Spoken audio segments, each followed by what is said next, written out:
Hey, we got the Polar Express.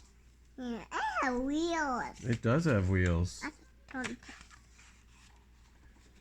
It's illustrated by Chris There's a Van wolf. Allsburg. There's a wolf. That is a wolf. Yeah.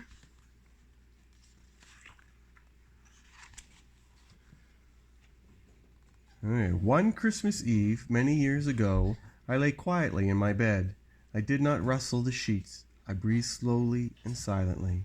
I was listening for a sound a friend had told me I'd never hear, the ringing bells of Santa's sleigh. There is no Santa, my friend had insisted, but I knew he was wrong. Late that night, I did hear sounds, though not of ringing bells from outside, came the sound of hissing steam and squeaking metal. I looked through my window and saw a train standing perfectly still in my front of my house. Yeah. It was wrapped in an apron of steam. Snowflakes fell lightly around it, and a conductor stood at the open door of one of the cars. He took a large pocket watch from his vest, then looked up at my window. I put on my slippers and robe. I tiptoed downstairs and out the door. "All aboard!" the conductor cried out. I ran up to him. "Well," he said, "are you coming?"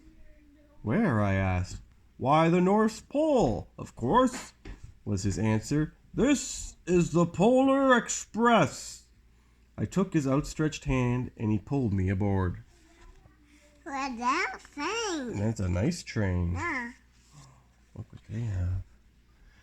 The train was filled with other children, all in their pajamas and nightgowns. We sang Christmas carols and ate candies with nougat centers as white as snow. We drank hot cocoa as thick and rich as melted chocolate bars.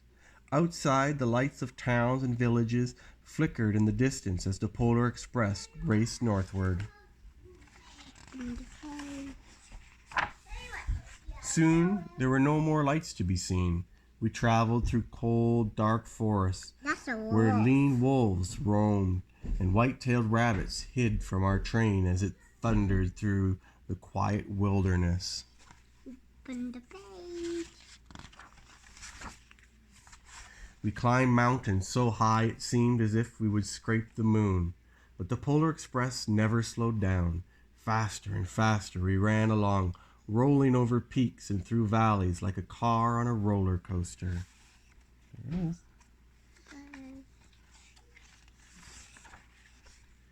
The mountains turned into hills, the hills to snow-covered plains. We crossed a barren desert of ice, the great polar ice caps. Lights appeared in the distance. They looked like the lights of a strange ocean liner sailing on a frozen sea. "There," said the conductor, "is the North Pole."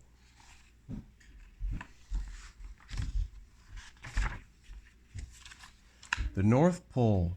It was a huge city standing alone at the top of the world, filled with factories where every Christmas toy was made. At first, we saw no elves. "They're gathering at the center of the city," the conductor told us. "That is where Santa will give the first gift of Christmas." "Who receives the first gift?" we all asked. The conductor answered, "He'll choose one of you."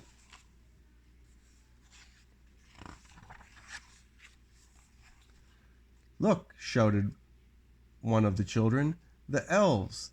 Outside we saw hundreds of elves.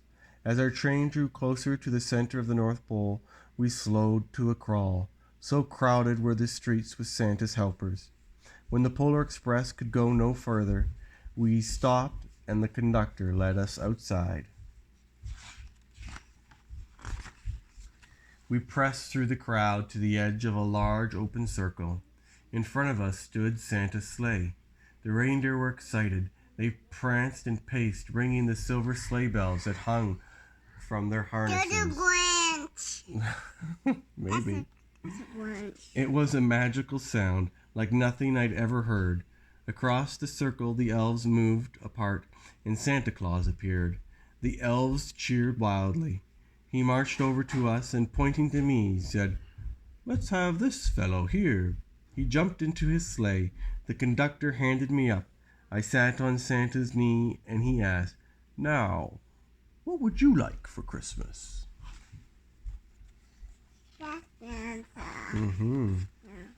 I knew that I could have any gift I could imagine, but the thing I wanted most for Christmas was not inside Santa's giant bag. What I wanted more than anything was one silver bell from Santa's sleigh. Then he gave me a hug and told an elf to cut a bell from a reindeer's harness. The elf tossed it up to Santa. He stood holding the bell high above him and called out, "The first gift of Christmas!"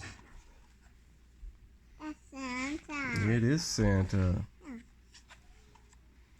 A clock struck midnight as the elves roared their approval. Santa handed the bell to me, and I put it in my bathrobe pocket. The conductor helped me down from the sleigh. Santa shouted out the reindeers' names and cracked his whip. His team charged forward, and it climbed higher into the air. Santa circled once above us, then disappeared in the cold, dark polar sky.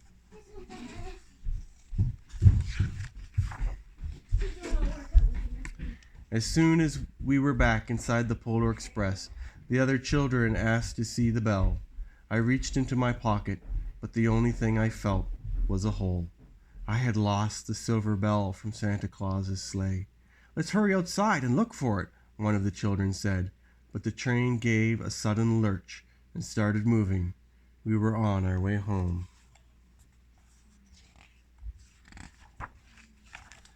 It broke my heart to lose the bell. When the train reached my house, I sadly left the other children. I stood at my doorway and waved goodbye.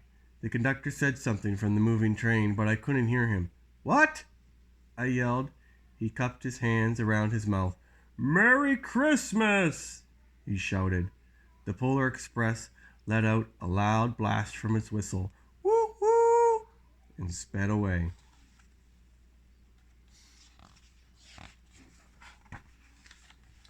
On Christmas morning, my little sister Sarah and I opened our presents. When it looked as if everything had been unwrapped, Sarah found one last small box behind the tree. Yeah, you got a truck. It had my name on it. Inside was the silver bell. There was a note. "Found this on my seat of my sleigh. Fix that hole in your pocket.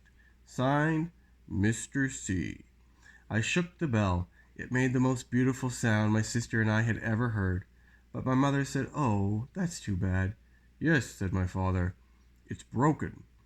When I'd shaken the bell, my parents had not heard a sound.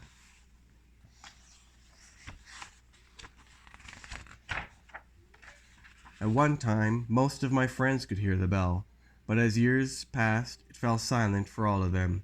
Even Sarah found one Christmas that she could no longer hear its sweet sound. And though I've grown old, the bell still rings for me, as it does for all who truly believe. All done.